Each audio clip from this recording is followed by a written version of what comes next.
Bismillahirrahmanirrahim.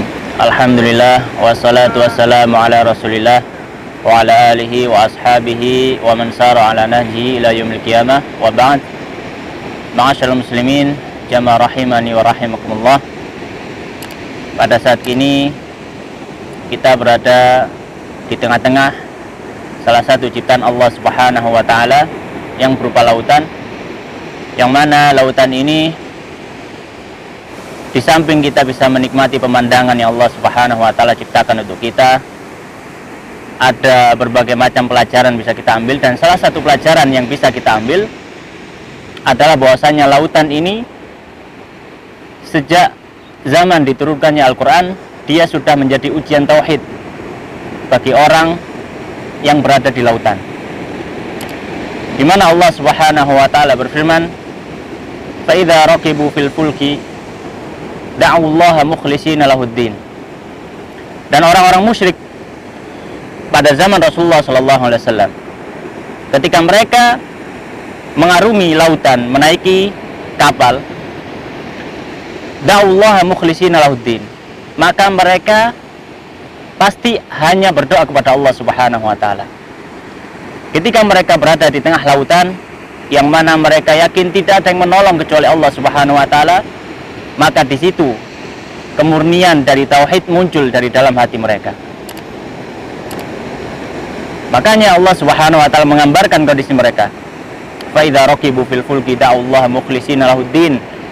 Kemudian falamma najjahum ilal barri idzahum yusyrikun. Dan ketika mereka selesai berada di tengah lautan, diterpa badai, mereka berdoa hanya kepada Allah Subhanahu wa taala. Mereka seolah lupa dengan Tuhan-Tuhan mereka yang lain, lupa dengan perbuatan syirik mereka, lupa dengan berhala-berhala dan patung mereka. Kenapa? Karena ketika itu mereka dalam kondisi takut, dalam kondisi mencekam, karena di lautan sudah tidak ada yang mampu menolong. Akan tetapi falamma najjahum ilal barri idzahum yusyrikun. Dan ketika Allah Subhanahu wa taala selamatkan mereka, Allah Subhanahu wa taala kabulkan apa yang mereka minta. Kemudian mereka berada di darat. Kemudian mereka kembali ke masa aman. Mereka merasa nyaman. Maka disitulah syaitan mulai menggoda kembali, dan mereka pun kembali berbuat syirik kepada Allah Subhanahu wa taala. Maka di sini seorang terkadang ketika dia sudah merasa mengalami kesempitan dalam hidup, dia kembali kepada Allah Subhanahu wa taala.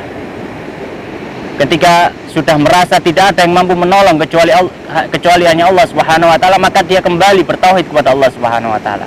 Tapi kalau orang sudah merasa nyaman, orang merasa aman, tentram, hidupnya damai, maka dia lalai kepada Allah Subhanahu wa taala. Maka salah satu hikmah yang bisa kita dapatkan dari lautan adalah bahwasanya lautan itu menguji tauhid seorang manusia. Demikian, Allah taala alam, wa sallallahu ala sayyidina Muhammadin wa ala alihi wa ashabihi ajmain.